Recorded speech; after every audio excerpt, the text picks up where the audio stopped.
नमस्कार, इंडियन तडका रेसिपी चॅनेलमध्ये तुम्हा सर्वांचे स्वागत आहे।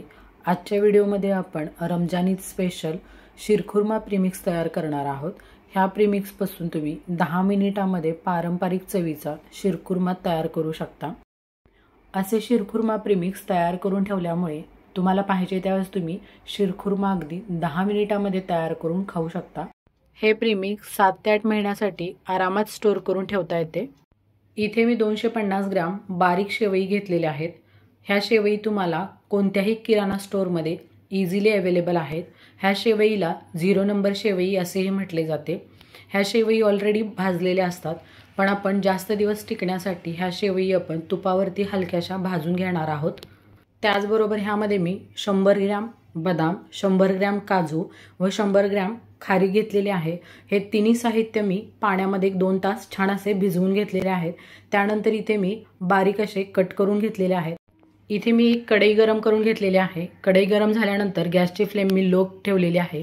लो फ्लेमवरती इथे आपण आता 50 ग्रॅम चारोळी छान अशी कलर चेंज होईपर्यंत भाजून घेणार आहोत।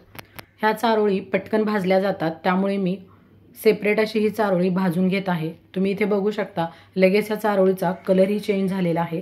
आता आपण ही चारोळी एका प्लेटमध्ये काढून घेणार आहोत व रूम टेम्परेचरला पूर्णपणे थंड करून घ्यायची आहे। चारोळी भाजून घेतल्यानंतर त्याच कढईमध्ये मी 1 टीस्पून तूप गरम करून घेतलेले आहे व त्या तुपावरती आता आपण बदाम व काजू ॲड करून घेणार आहोत।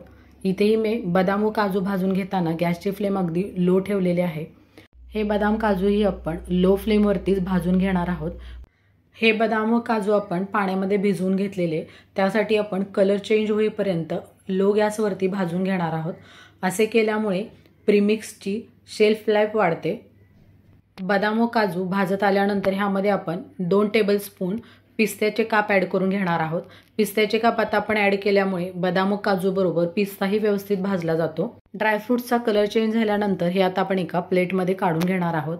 ह्यामध्ये आता खूप जास्त हीट आहे, थंड होईपर्यंत आणखी ह्याचा कलर चेंज होणार आहे, त्यामुळे मिडियम कलर आल्यानंतरच हे आता आपण लगेच काढून घ्यायचे आहे। ड्रायफ्रूट्स काढून घेतल्यानंतर सेम कढईमध्ये आपण 1/2 टीस्पून तूप ॲड करून घेतलेले आहे व ह्या तुपावरती आता आपण खारीक भाजून घेणार आहोत। खारीक ही आपण ड्रायफ्रूट्सप्रमाणे लो गॅसवरती भाजून घेणार आहोत। खारकेचाही कलर 2-3 मिनिटांनी लगेच चेंज होतो, तुम्ही बघू शकता। खारीक ही आता आपण काढून घेतलेली आहे। त्याच कढईमध्ये आता आपण 1/2 टीस्पून तूप ॲड करून बेदाणे भाजून घेणार आहोत। इथे मी बेदाणे 2 टीस्पून घेतलेले आहेत। हे बेदाणेही छान फुलेपर्यंत आपण भाजून घेतलेले आहेत। आता हे फुललेले बेदाणे आपण ड्रायफ्रूट्समध्ये काढून घेणार आहोत। त्याच कढईमध्ये मी 2 टेबलस्पून तूप ॲड करून घेतलेले आहे व ह्या तुपावरती आता आपण ही शेवई भाजून घेणार आहोत। ऑलरेडी ही शेवई भाजलेलीच असते, त्यामुळे जास्त कलर न चेंज करता ही शेवई आपण हलकीशी भाजून घ्यायची आहे। ही शेवई साईजने लहान असल्यामुळे पटकन जळण्याची शक्यता असते, त्यामुळे इथे तुम्ही गॅसची फ्लेम बंद करून गरम कढईमध्ये जरी ही शेवई भाजून घेतली तरी ह्या शेवईला सुरेख असा कलर येतो। इथे तुम्ही बघू शकता शेवई छान अशी भाजून तयार झालेली आहे। आता आपण ही शेवई रूम टेम्परेचरला थंड करून घेणार आहोत। ह्याच कढईमध्ये मी शेवई थंड करून घेणार आहे, त्यामुळे मध्ये मध्ये ही शेवई आपण सतत ढवळत राहायची आहे। ही शेवई जर ढवळून नाही घेतली तर खालच्या बाजूनी जळण्याची शक्यता असते। इथे सर्व ड्रायफ्रूट्स रूम टेम्परेचरला थंड झालेले आहेत। एखादे प्रीमिक्स बनवताना ते जर आपण भाजून घेतले तर रूम टेम्परेचरलाच थंड करून घ्यायचे, म्हणजे हे प्रीमिक्स खराब होत नाहीये। इथे शेवई ही रूम टेम्परेचरला थंड झालेली आहे। ह्यामध्ये आता आपण सर्व ड्रायफ्रूट्स ॲड करून घेऊया। ड्रायफ्रूट्स ॲड करून झाल्यानंतर ह्यामध्ये आपण 1 टीस्पून वेलची पावडर ॲड करून घेणार आहोत। शिरखुर्म्यामध्ये वेलचीची टेस्ट खूप छान येते। त्याचनंतर इथे मी 100 ग्रॅम मिल्क पावडर ॲड करून घेतलेली आहे। मिल्क पावडरमुळे शिरखुर्म्याला थिकनेस छान येतो। एखाद्या वेळेस तुम्ही जर फुल क्रीम दूध न घेता नॉर्मल दुधाचा जरी शिरखुर्मा बनवला तरी मिल्क पावडरमुळे शिरखुर्म्याला थिकनेस छान येतो।